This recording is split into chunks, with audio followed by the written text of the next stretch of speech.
रहा हूं हमारी पाकिस्तानी भट्टी में तुम्हारे हिंदुस्तानी जोश का लोहा मोम बन के पिघल रहा है। तेरी पाकिस्तानी भट्टी में तो इतनी भी गर्मी नहीं कलो हिंदुस्तानी मोम तक को पिघला सके।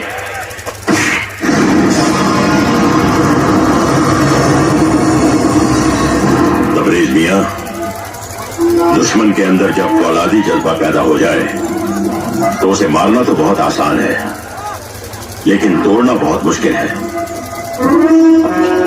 लेकिन हम इसे तोड़ेंगे और जब ये टूटेगा तो बोलेगा, बताएगा कि सरहद पार हिंदुस्तानी फौजों की ताकत क्या है और उनके मंसूबे क्या हैं। नहीं, इसने मेरे भाई फजल बेग को मारा है। आज नहीं तो कल इसे हर हाल में मारना है ब्रिगेडियर साहब। हिंदुस्तानी फौज की ताकत का हिसाब आप रखें ब्रिगेडियर साहब, हम नहीं, क्योंकि हम फौजी नहीं जिहादी हैं और जिहाद किसी मुल्क की सरहद से लिपट कर नहीं लड़ा जाता, बल्कि उसके अंदर घुस कर लड़ा जाता है। और हमारा मकसद है अपने कश्मीर से इनका तिरंगा उखाड़ कर फेंक देना, इंशाअल्लाह। किस तिरंगे को उखाड़ फेंकने की बात कर रहा है तू? किस तिरंगे को? अरे जिस कश्मीर में केसर के खेत, सफेद बर्फ के पहाड़ और हरे चिनार के दरख्त हैं, अरे जिसे खुद कुदरत ने तिरंगे से नवाजा है, तू उस तिरंगे को क्या उखाड़ कर फेंकेगा? ब्रिगेडियर साहब, 15 जुलाई तक ये आपका है और उसके बाद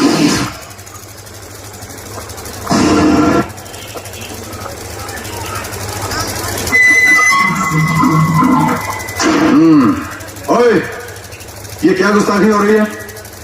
हिंदुस्तानी मेजर को कुत्तों का खाना खिलाया जा रहा है? हाँ? अरे आज तुमको दावत करवानी चाहिए। बिरयानी, कबाब, दम पुख्त मुर्गा। आज जश्न का दिन है ना, फतेह का दिन, फतेह का।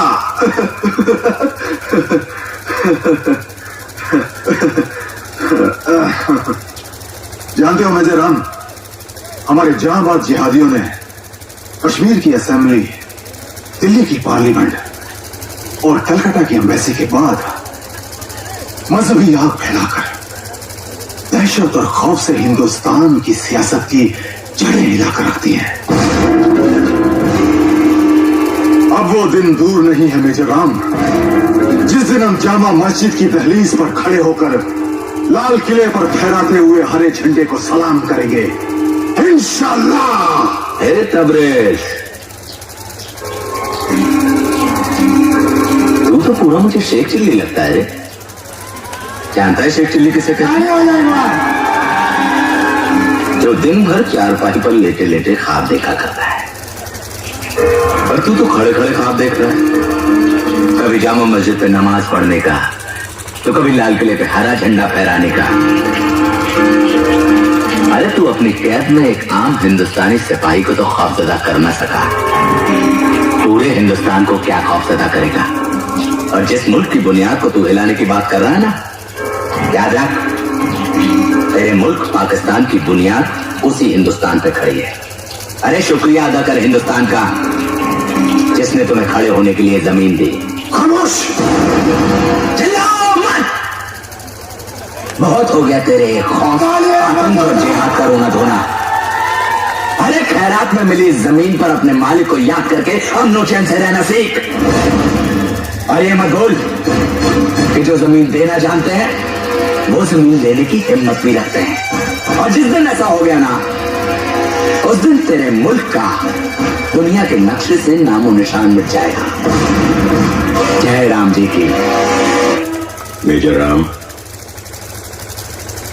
आपकी तरह हम भी एक फौजी हैं और एक फौजी के जज्बे को अच्छी तरह समझते हैं, और हम चाहते हैं कि आप अपने मुल्क वापस लौट जाएं। इस मेहरबानी की वजह? हमदर्दी। हम फौजी अपना घर और घर वालों को छोड़कर जंगलों, पहाड़ों, बर्फों और रेगिस्तानों में अपनी जान हथेली पर रखकर सारी जिंदगी गुजार देते हैं। उसके एवज में हमें मिलता क्या है? 10, 20, 25 हजार रुपए और सर पे मंडराती हुई मौत।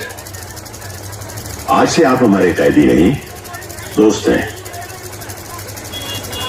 और अब हम 10, 20, 25 हजार रुपयों की बात नहीं करेंगे, लाखों डॉलर की बात करेंगे।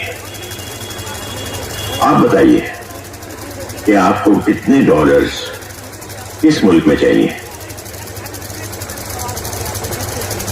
और इसके लिए मुझे क्या करना होगा? आपको कुछ नहीं करना होगा। जो करना होगा हम करेंगे। आप सिर्फ पाकिस्तानी एजेंट बनकर हिंदुस्तानी फौज में काम करते रहें और अपनी फौज की खुफिया जानकारी हमें देते रहें। इससे क्या होगा सर? इससे हम तुम्हारे कश्मीर को अपने पाकिस्तान का हिस्सा बना लेंगे। बस सर, मेरी भी आपसे एक गुजारिश है। कहिए।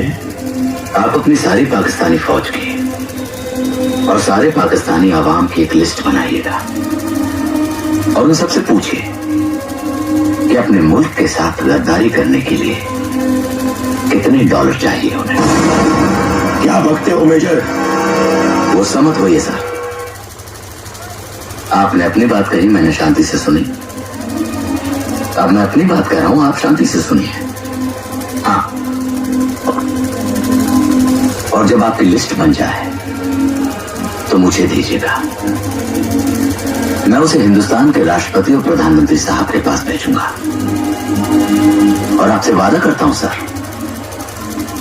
कि जितने डॉलर्स आप मांगेंगे उससे दुगने आपको मिल जाएंगे। लेकिन आपको पाकिस्तान का नाम बदलकर हिंदुस्तान रखना पड़ेगा।